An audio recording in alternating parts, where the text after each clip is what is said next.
All right, baby, we are here, Audacity TV. We got Wayne Jetski in the building.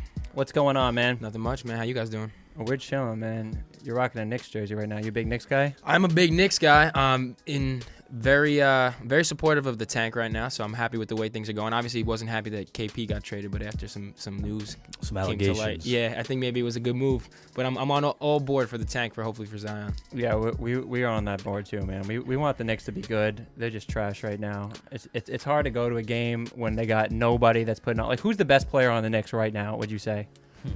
DeAndre Jordan probably. Oh yeah, right. They got DeAndre. Be realistic, like who's putting in work right now. But I guess long term, I don't know. They got out there in a rebuilding process for sure. Yeah, well, they've been in a rebuilding process. We got to get it together though. But let's get into you, Wayne Jetski. So you are a rapper. I'm a rapper. What do you consider yourself first and foremost? Like, what is your main thing? Because you do a lot of things. Yeah, I don't know. I would say I guess I would definitely consider myself an artist, like musically. I started off like as a writer. I had like a music blog for a little bit, and then I kind of just stopped doing it. And then I kind of had a podcast very early on. Like 2 years ago, I did a couple interview type style things with this, just like interviewing artists in my area when I was going to school in Jersey. And then one artist that I kind of really was connecting with and working with, this kid is wonderful. He went to school at Seton Hall. I went to school in Hoboken. Interviewed him a little bit, and I was hanging out with him in his home studio a lot. And a couple times he was just like, "Yo, just hop on this track." Because I would always freestyle. I would always like joke around and rap. I could always it was always a thing I would do. Right. But I never took it seriously. And then we hopped on one track. One took it, like the whole thing, did the whole track one take. And then he was like, "Yo, you should actually try to do this shit." And I was like, "All right." And then since then I've been slowly working on it. Then I really started putting out music last year. But yeah, I definitely consider myself an artist. I also work behind the scenes. I work at a sports media company, so I do a lot of radio production shit. Yeah, I work at Barstool. I do radio production shit, video production shit. So I do radio editing, kind of have my hands in a lot of different avenues. And I also just started my own podcast as well. So how did that come together with the Barstool thing? Like, how'd you get linked up with those folks? It was weird. I had interviewed with them to be like an intern when I was still in college. Didn't get the job.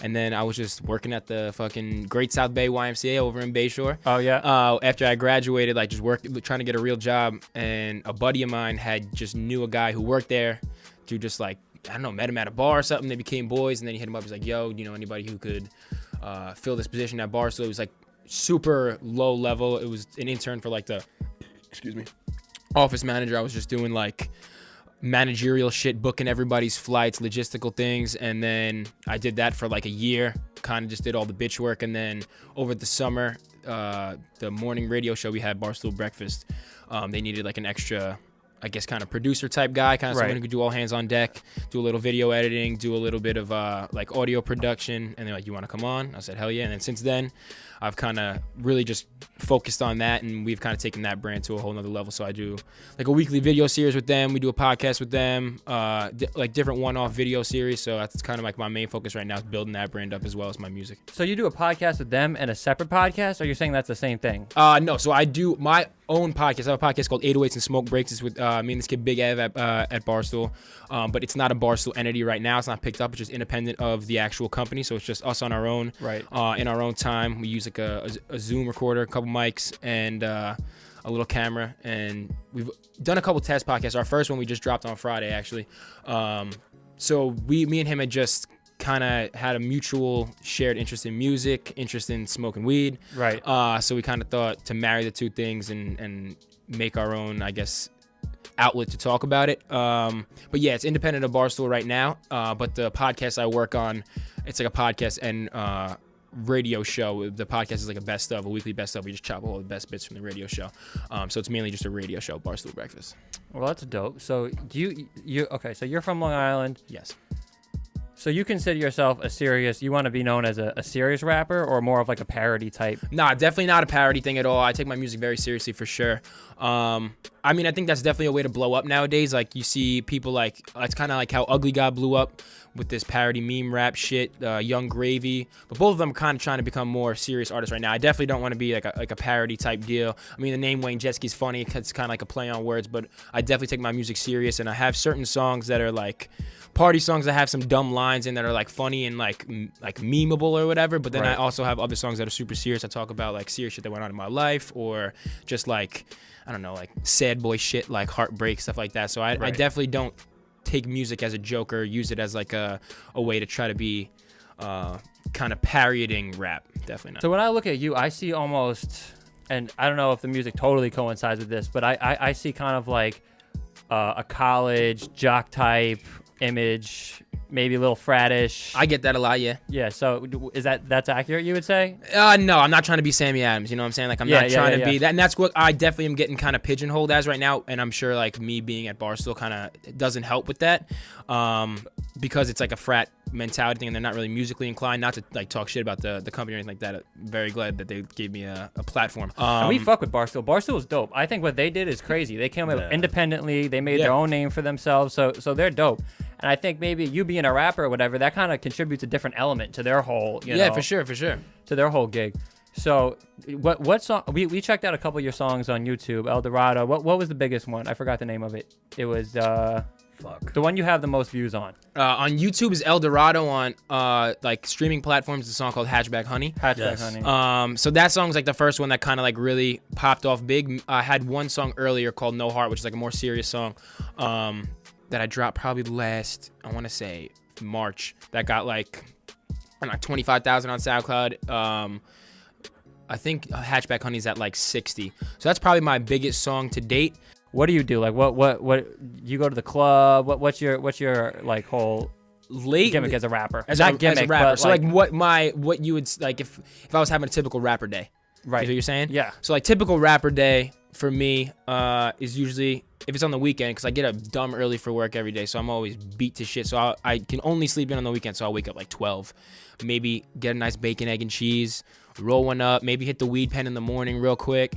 Then just see what the moves are to the studio pretty much. Like I used to go out a lot and like was into clubs, into bars when I was like 21, 22. I'm 24 now, and like so now I'm kind of just focused on if I have any free time, any extra money, like I'm going to the studio. You know what I'm saying? I'm not really worried about like going out and partying and trying to be like, oh, I'm a rapper out to some like people at a club. I don't think that's the way to be productive right now. It's not the way for me if I want to be a rapper to get anything done. So my main focus now is to get to the studio, put the work in, you know.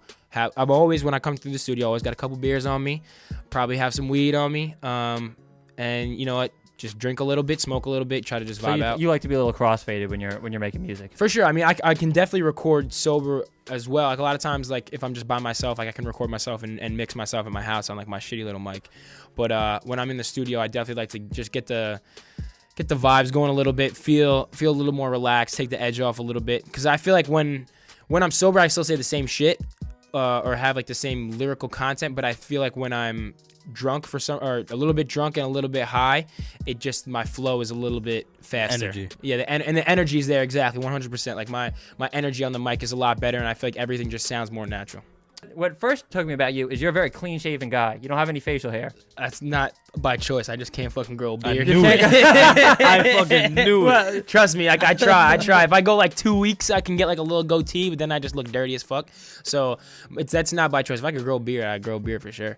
But okay, so I knew it. So then you walk in with the next jersey. Is there a certain image you go for though, like when you're putting yourself together, or if you're taking pictures with the gram or whatever? Not really. A lot of my shit on the gram is like me just being a dumbass, me trying to like me being funny. Like I don't really try to like dress. I don't wear no designer. One, I don't have the money for it right now. Two, like I just don't. That's good not on you like for me. admitting that. Too, Yeah, man. right. Some of these guys got so much designer, and it's like, and I do have a couple designer things, but I can't afford to go out and buy designer like every day. That's what I'm saying. None of these rappers can either. They're just I'm not they're gonna lie. capping. Half the designer shit out there, in my opinion, is ugly as fuck. Like, even if I had the money, dude, like, I don't know, man. Like, there's some shit out there that's real wacky. I'm not hating on it. Like, if you can, I'm not mad at if you have it, like, fuck it. If I had Louis, I'd be like, I'm in the Louis right now. Like, you know that. Like, I would be flexing it. But one, I can't afford it. There's no reason for me to do it. And two, like, I don't know. I don't think that's really.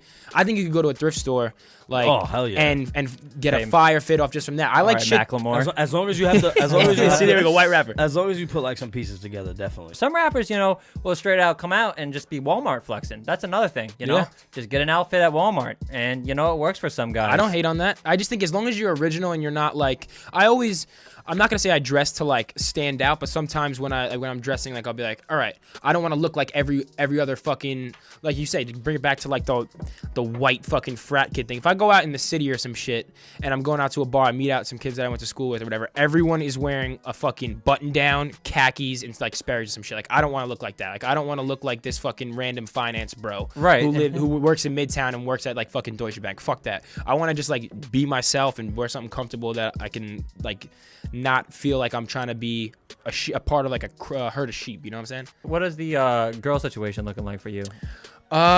Just kind of playing the field right now. I don't have a girlfriend. I'm not looking for a girlfriend really. I'm just kind of trying to focus on myself right now. Are you a big fan of like strip clubs?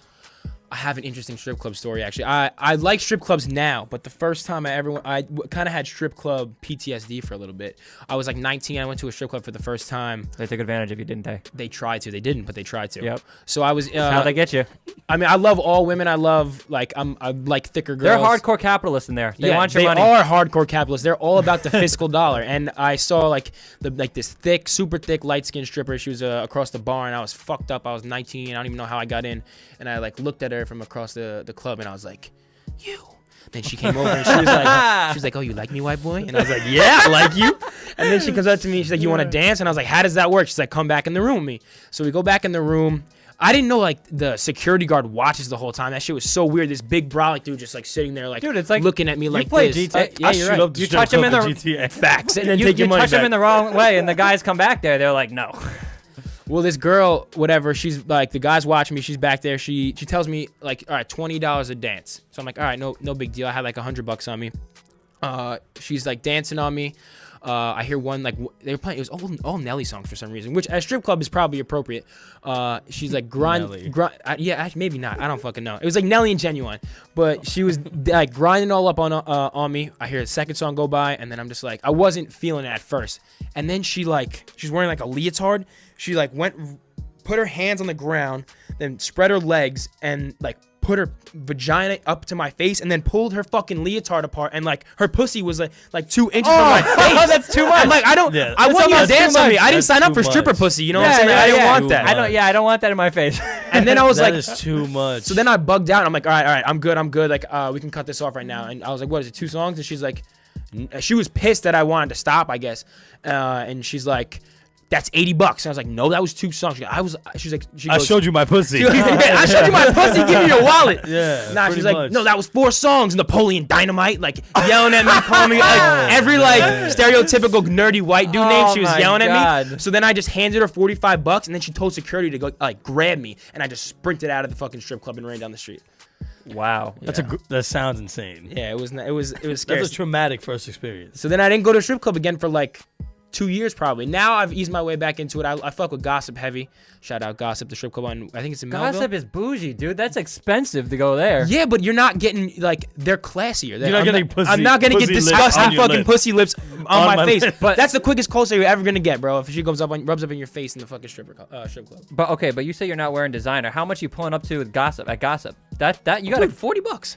No, you're not. It takes $40 to get in the Gossip. Okay, then don't get a dance. Literally, you just sit there and you just give her a couple singles. There you go. 3 singles goes a long way. There if you just don't get a dance. So if you want to have a good strip club, just sit by the actual stage. Don't get a private dance. Go with your boys, get a drink, just throw a couple of bills, talk about some stocks or whatever. You Exactly. know, you don't have to fucking go in there and have the dirty pussy all rubbed on you. You know what I mean? And you can be respectful. You can put the dollar bill like underneath the move. band for the thong. Give maybe a little squeeze if they're okay with that. So always being respectful, always respecting women. You know, you gotta be very respectful. But you don't gotta go in there and. What strip club was this with the pussy in the face? It was in Weehawken, New Jersey. It was called Jersey It was called the Tease. There you go. It's called the Tease, but she didn't give me a tease. She gave me the fucking whole peep show, bro. Yeah, it was crazy. That's not a tease. Oh yeah.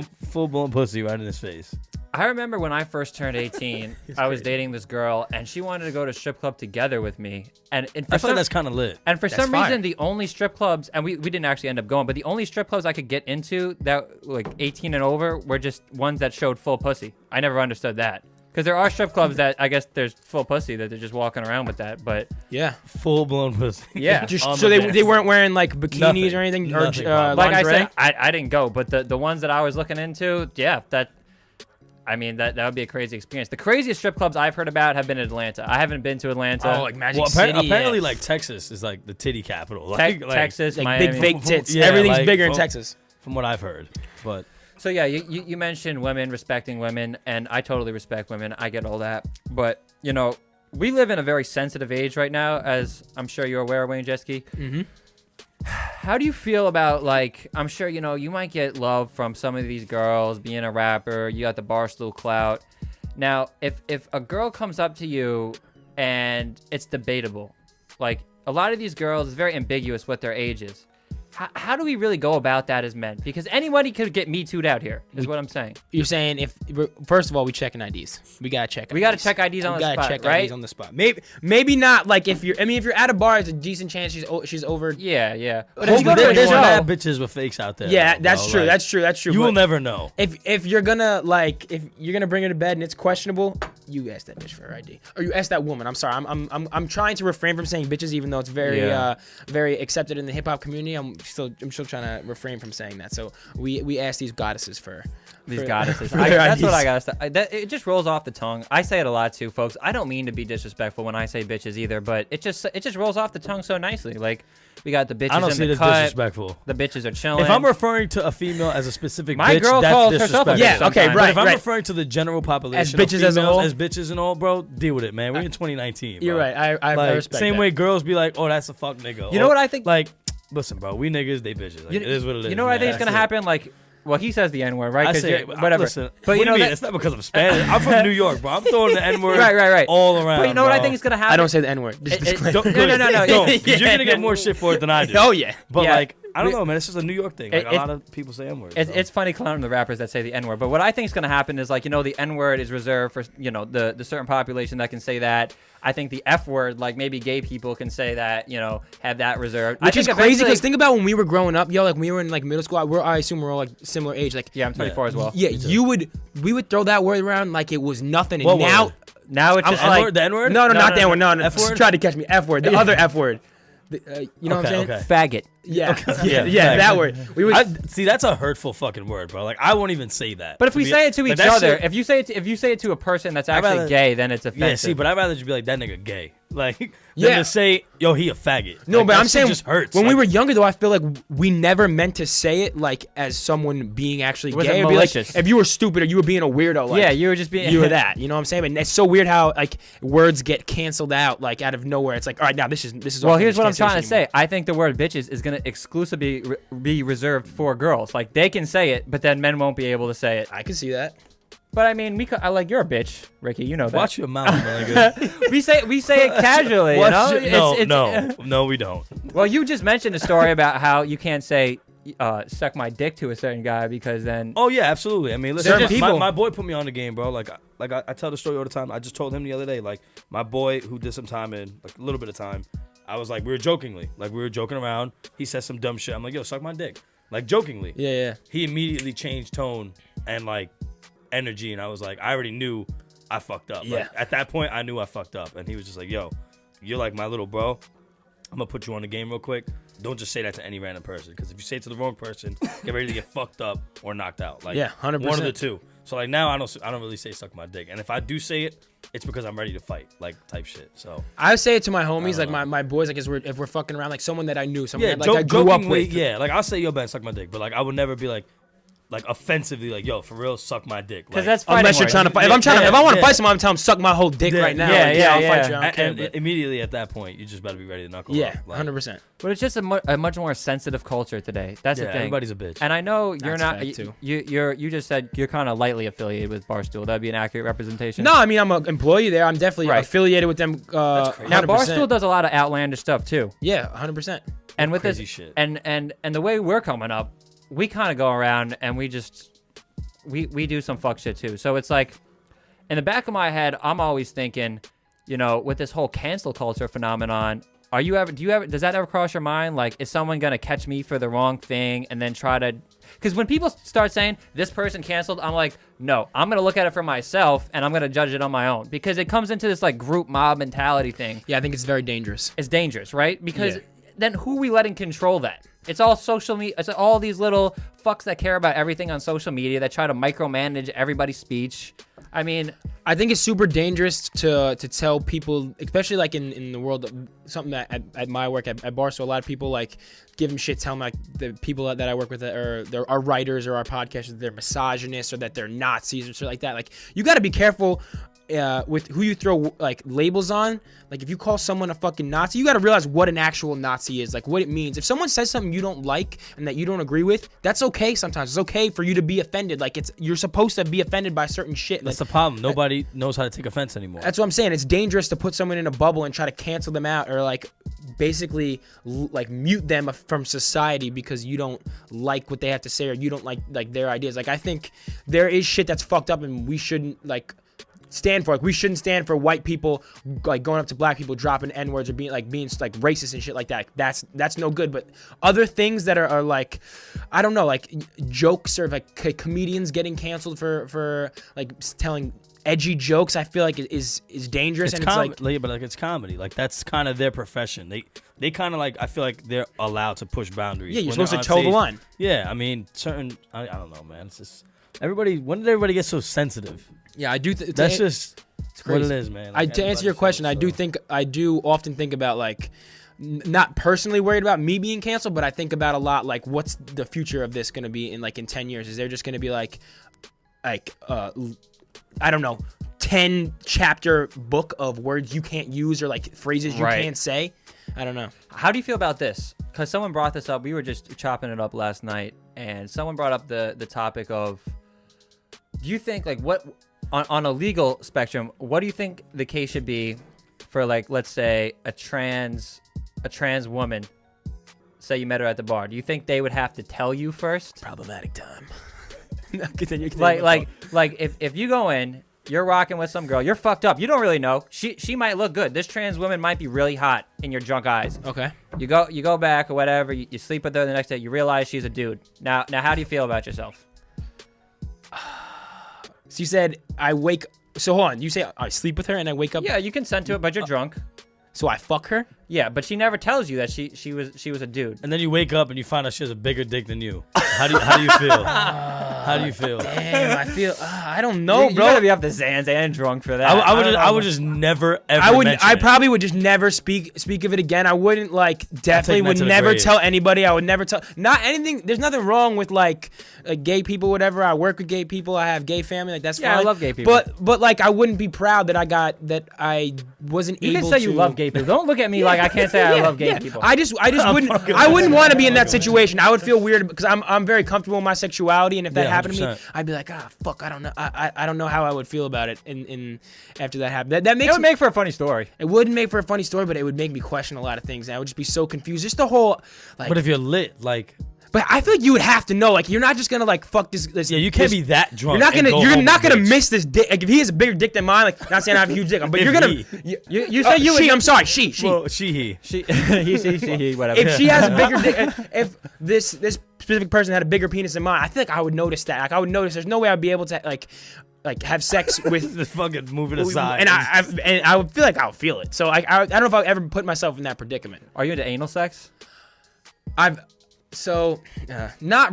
into. I'll say this: I don't fuck ass, but I definitely eat ass for sure. You eat ass, okay? Yeah. Thank you, respect. He's a big ass. I sat around a group of my. I'm not gonna put it like that, bro. Like he doesn't understand. Like when someone just says, "Hey, you're a big ass eater," it's kind of like offensive. No, I wouldn't say I'm not just eating random ass. Yeah, yeah. Oh, I'm saying no. You're a fan of eating ass. Yeah, I don't mind. I'm a fan of if I like the girl. If she's like nice, clean. But why not? Okay, but so you eat it, but why not stick your dick in it? I don't know. That's weird. That's a weird thing in my brain. I'm trying to save it for maybe later in life or marriage or something. I just think like it's because it's taboo, and because like eating ass is taboo. I like doing it, and it's not that bad as everyone thinks. And I think the girls like it that you go like, ooh, like what was that? Oh yeah, it's a little tingle. But I've only put my dick in a butt once, and it was on accident, and I felt really bad. I think we've all been in that situation. Yeah. Most men have been in that situation. You've never been in that situation? I know what. I was off the Xans and I pulled out. Yeah, and put it in, and she was like, yeah, that's the same thing. You know, I was like, are you okay? I think she was done for the night after that. But you immediately know. KO'd. Like as a man, you immediately know. Like, all right, cool. I'm definitely in the wrong hole. Yeah. Like. And then at that point, do you finish in that hole or do you just end it? Because you're not just going to like cross-contaminate shit We stopped. some I girls are didn't. nasty, I didn't bro. finish. I definitely didn't. Well, we continued having sex after, but she was like kind of out for the count for a couple minutes just because like she was not expecting it, and it was her doggy, face. so it was like it was hard. I was like kind of busting it. I was kind of like not to toot my own horn, but I was busting it down, and then like I just went too fast, and it like just went in there for a second, and she was like jackrabbit. Yeah, and she was like and I was like, oh my god, are you okay? And she was like, I'm just surprised. and I was like, oh shit, I'm so sorry. You didn't deserve that. Oh That man, is insane. Dude. But then afterwards, like, we I think I probably went to the bathroom, got a little baby wipe, and then just went, clean yourself off. 'Cause Yeah. like I said, there's some nasty bitches out there that Yeah. you could like fuck them in the ass and like they'll want to suck. Like you did. Like that's a nasty bitch. oh, That is nasty, bro. it's a girl that smells like her pussy probably smells like she wipes back to front. Yeah. that's the Yeah. that's Bro, the that is ATM. nasty. Ass to mouth. Bro, that is disgusting. All right, yeah, we're getting into some weird shit here. So we mentioned I like earlier that we're kind of all addicted to the vape right now. Yeah. I don't support vape here, folks. I don't support it for the kids, for the youth. I think it's bad, but I'm addicted to it. I'm gonna keep So smoking addicted to it, I can't stop it. it. So, do you have any other addictions?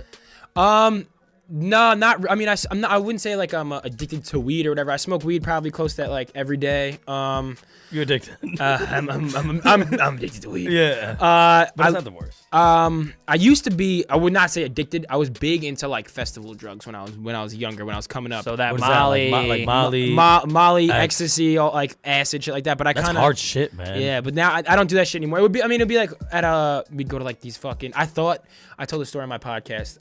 I thought that I was like so into like EDM when I was like 19, and I realized I was just into eating ecstasy pills. Like I thought I was like loved the music. I was like, no, I just like rolling my fucking face off.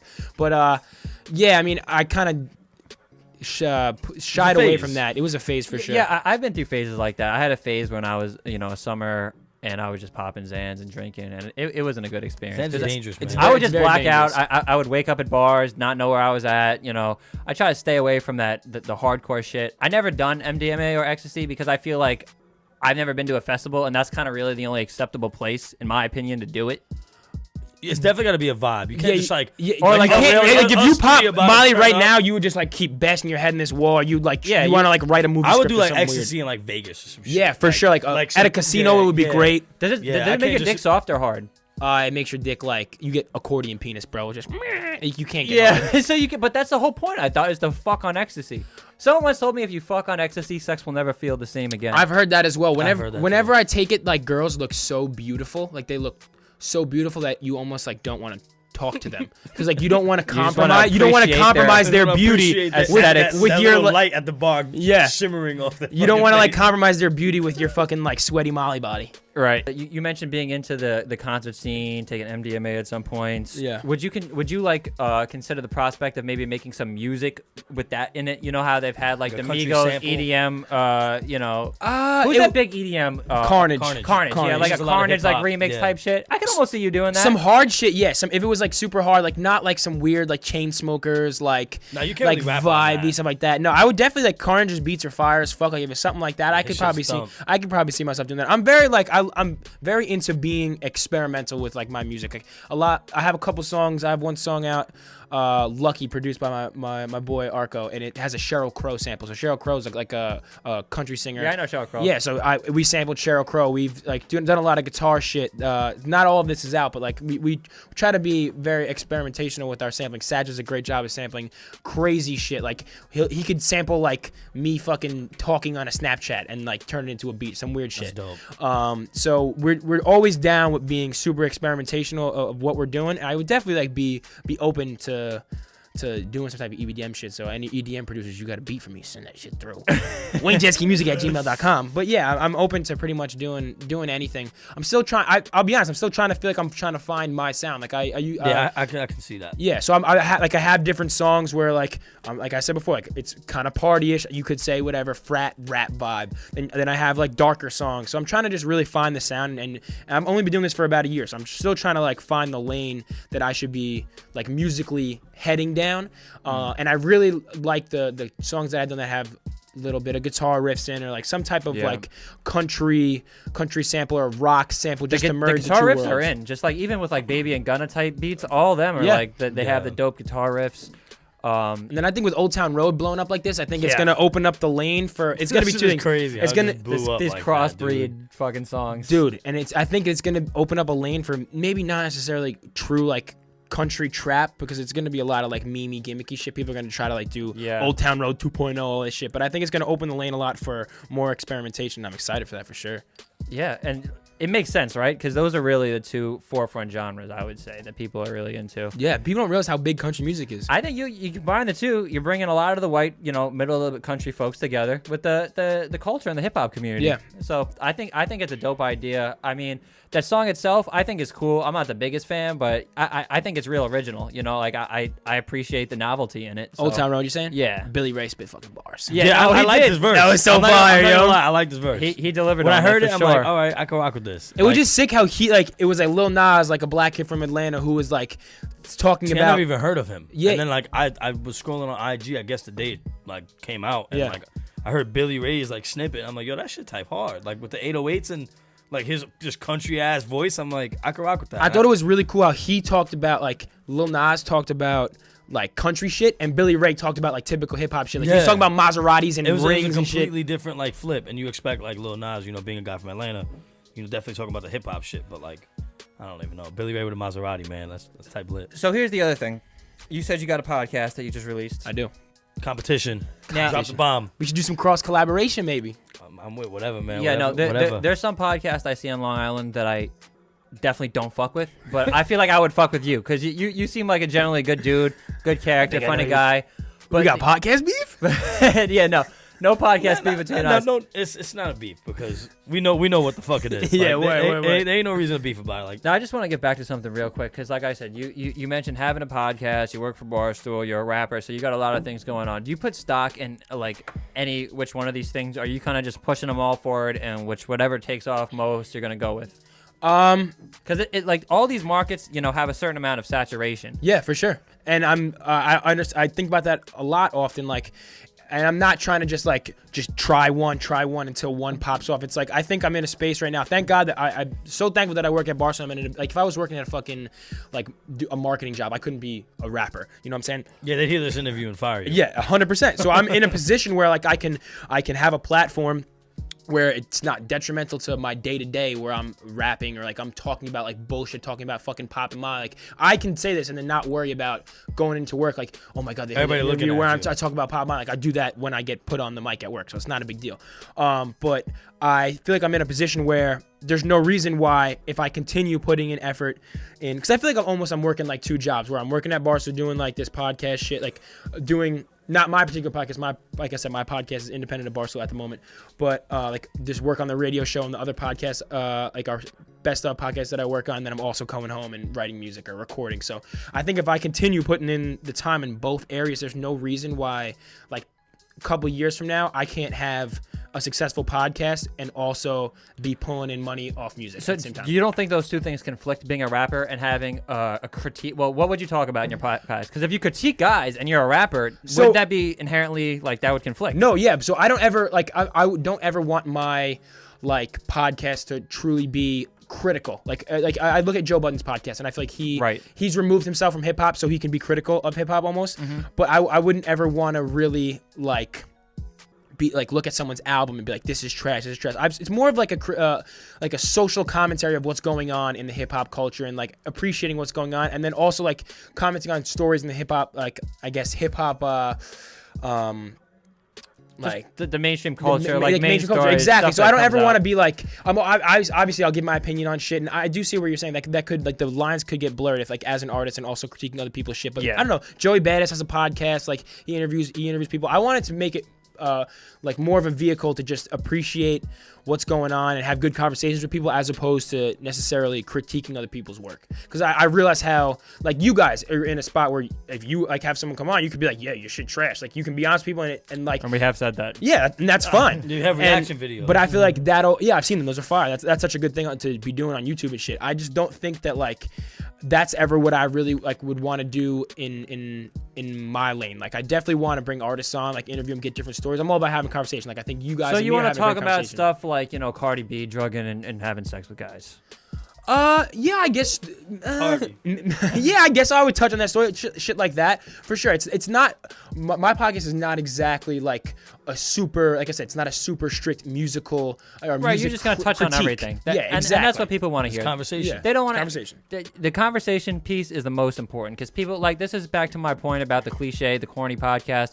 No one cares if you're looking at like from the viewer's point of perspective. They don't care about all these minuscule guys that have a little bit of following and whatever. They just want to hear genuine conversation about real issues, stuff that's relatable, And get a gauge of your personality and who you are. Exactly, a gauge of your personality. So Yeah, you can't have a conversation and have awkward silence throughout your interview. 100%. You got to cut that out. The radio show I work on is this old school white dude from Brooklyn. His name is Large. He was like a finance trader, and now he's like a blogger. He's a crazy dude. And then Willie Colon, who was a Jets and Steelers offensive lineman, won a Super Bowl with the Steelers, and they're both like it's an old school white dude from Brooklyn, old school white dude from the Bronx. You think they wouldn't get along, but because they're old New Yorkers, like they just get together and they have like they're like best friends. So they're huge hip hop guys. They love Eric B, Rakim. They love Biggie. They love all this old Those school are all shit. amazing artists. But as soon as they like hear like a hint of auto tune, like I played some new shit. Like I play, they like Lil Baby and Gunna. Willie Large does not know what the fuck's going on with that shit. But they're like, I don't understand this auto tune. It sounds like a bunch of robots. And I'm like, mumble rap. I don't even hear auto tune. Like I feel like when I listen to I rap know. now, For it's just us. natural what it is. We noticed you a lot because of the Barstool thing. Obviously, for that sure. stands out to a lot of people. But you take the craft seriously, is what you're saying. Yeah, for sure. And I mean, I understand that like. I'll be straight up. Like my music did pop to the point where it's at right now, in a large part because of Barstool. Like people who I work with, like I got a decent amount of plays on songs before I worked, not before they worked there, but because I didn't start making music till I worked there, but like before they noticed. So they didn't notice a song, I don't think, till like El Dorado. That was maybe like my third or fourth song. Why'd you I have put the out. Tom shirt on that? What was good with the Tom shirt? You know what I'm MySpace. talking about? Oh, the MySpace sound. Yeah. That was fine. That was another that was like a Marshalls or thrift store grab. Like that shit was That's a good fire. grab. That That's a good grab. Yeah, that was And- a fire shit. I was like, yo, is that Like Tom? And it said a in the- regular $15 tee from Exactly. It Marshalls. said in the sleeve. Fire. It said on the sleeve, "Friends Forever," and he's everybody's first friend on MySpace. I was like, Oh, "That's yeah, fire." Yeah, that is cool. One last question though about the Barstool thing. Have you ever like actually met? I don't want to mispronounce his last name, but have you ever met Dave? Yeah, I work with him every day. Oh, okay. So Dave, you're in. Dave's my boss. Yeah. Oh, okay. Wow. So that's cool, man. You got a lot. How do you say his last name? Portnoy. Portnoy. Port, Port. like port, like pulling into a port. like a new port. Noy. Yeah, like a And new then- port, and then- exactly. and then NOY. Like Noy, like me, like remember what Doodlebot would say? Me no. Like, Yeah. SpongeBob, like Portnoy. that. Portnoy. All Yeah. right, that's a good way to remember it. Yeah, exactly. Portnoy. Shout out to him, man. He's doing something great. Like, Yeah. I mean, it's cool, and like I said before, like I understand that like a lot of people probably might say like, oh, the only reason your music's popping off because of Barstool, and to a degree that might be true. Like the shit, like it's only getting like I only like really started getting crazy plays on certain songs once I was like someone would see my shit who worked there who had a big Twitter account and would retweet it. But then since then, like if you listen to my music, you're not like this kid doesn't know what he's doing. Decent, consistent numbers. Like, Yeah, for it's sure. not like one song has 60K plays and your Rest next is song is 300. 100. Yeah, 100. So it's like clearly, people are fucking with the sound. And listen, that could You just know? be a catalyst. You know what I mean? That could That's what just I'm be a saying. It's a catalyst good to thing. promote you to the next level. Yeah. Where your music can just strictly speak for itself. No one has to even know that. You're affiliated They, with yeah, Barstool. they don't have to put those two together. Be like, oh, this is a Barstool rapper. This is just a guy that's making dope music. He's from Long Island. Nah, man, just keep working. Definitely try to find your sound because like I feel like 2 or 3 tracks a year is like they're all different from each other. Yeah, for sure. I say definitely try to just lock in. You know what I'm saying? Just keep working, keep going in the studio. You got some dope ass visuals. Whoever's shooting your videos. Shout out Definitely A+. Shout out Austin. A+ visuals. He's fire. Yeah, man. So just continue to find that sound, man. Don't like Tazly said, man. Ride the beat. Try to find your sound and lock it in, man. And just keep doing what you're Thank doing. you. I appreciate that. And how do you want people to find you? Wayne Jetski on everything? Yeah, Wayne Jetski on everything. Wayne 2_ Jetski on Instagram. Wayne Jetski with 2 I's at the end on Twitter. So that's pretty much it. You can follow me on all my music's on Apple Music, Spotify, SoundCloud, obviously. If you're a weirdo and you use fucking Amazon Music, you can use that too. I'm there Amazon as well. Prime. All right, that's what's Shout up, out man. Doug Brooks. We wish Wayne Jetski the best of luck in his music career. sir. And we're here, baby. Audacity TV. Sign out.